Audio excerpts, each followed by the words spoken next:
Also, are you willing to commit for 5 years? Usually what I found in business, it takes 3 years to get the thing full. We consider any business under 3 years a startup, because you're still developing your process, your systems, your customer base. You know, it gets to a point in time, if you're good, that people come back. So you get business just because they know you from the past. In the very beginning, you have to do something to get them to come in. Advertise, promote, some kind of sales, something to get them to come in. So it really takes about 3 years. And so if you're only thinking about doing it 1 year, it's probably a waste of your time. And you may not be ready to do that. Market may shift and things like that. Is the idea really you? We talked about that. And then what is the reward potential? Many people get into something they like and they're marginally making money. They're making about as much money as they could working somewhere else. Well, when you're having those bad days, that won't motivate you. You know, you're going to sit there, I'm closing, I'm out of here. It's not worth it. I can sell this pharmacy, go to work over at Walgreens, and make the same amount of money. You know, so it better be very rewarding to carry you through the hard and the difficult time, because they will occur. And remember, it's a marathon, not a sprint. Business is a long term. It's like marriage.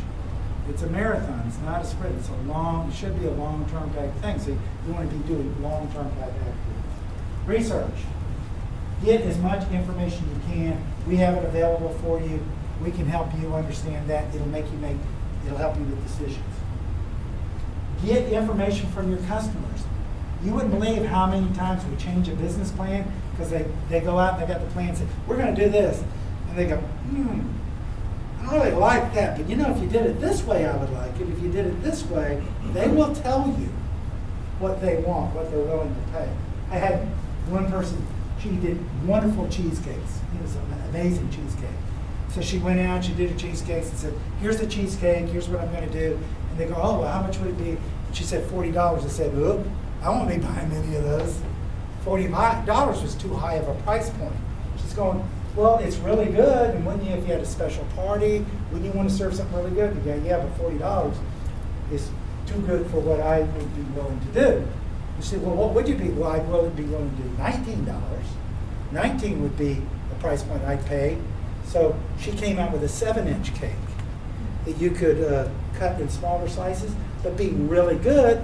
You know, people could go, wow, that is delicious. And that's probably all they wanted anyway. And so she was very successful. It wasn't her idea, she got it from the customers. It wasn't my idea. Assess your competition. You're trying to develop a competitive advantage. They're spending some money somewhere else. Most everybody I know spends every dime they make. Not a lot of people are saving a whole lot of money. So when they were saying, when the recession was here, they're going, people aren't spending money. Yeah, they are spending money, they're just not spending it with you. We have high unemployment. Well, if there's 10% unemployed, there's 90% employed. 90% of 450,000 is how many people. They're spending money. There's money being spent here. It may not have been 8 billion as it was before. Maybe it's down to 5 billion. But 5 billion, I'll take 10% of that. You know, that's still money being spent. But you're trying to develop a competitive advantage. You're trying to see, why should they spend it with you and not there? Now there's direct and indirect competition. Direct competition is doing exactly what you're doing. So if I'm a movie theater, then that other movie theater is direct competition. Why should they come to my theater and not that theater? So I've got to do things that makes my theater more appealing. Might be location. I'm more conveniently located. Might be variety of programs that I, lots of different things that I do. So the other is indirect competition. I'm going out for entertainment. It could be playing pool. It could be bowling. It could be the movie theater. It could be other things. So why should they go to the movie theater and not go bowling? So I have to look at it. Distribution is location. How can I be better located for them? How can my pricing be advantageous? That's a strategy. What are their strengths and weaknesses?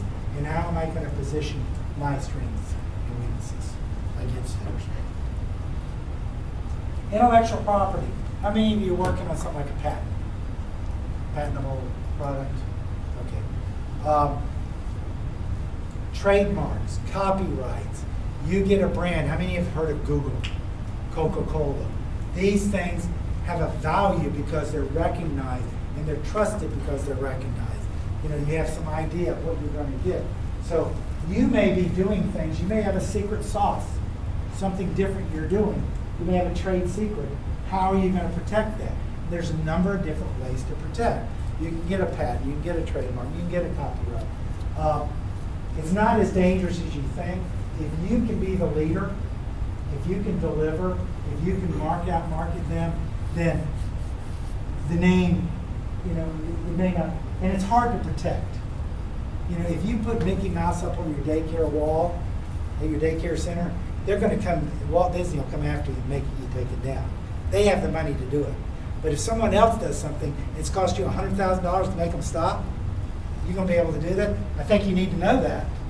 It's good to get these things, and sometimes a letter from an attorney will be all it takes to get them to stop, you know, infringing.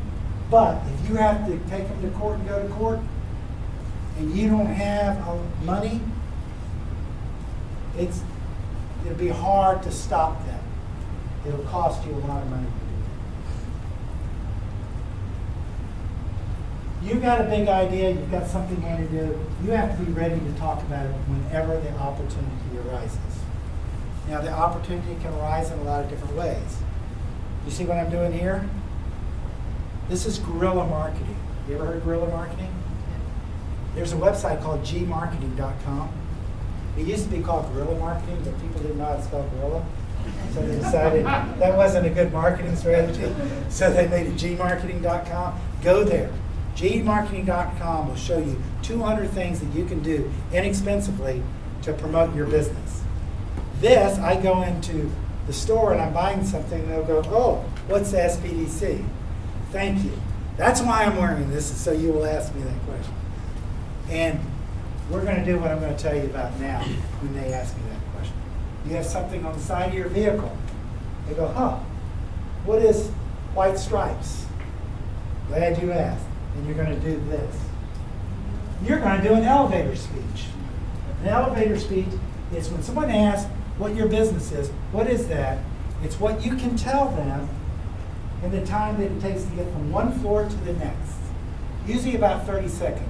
People, you know, people say, hey, how you doing? You're, oh, man, my shoulders. They're like, oh, I didn't mean to ask you that. I don't want to hear you talk about your health.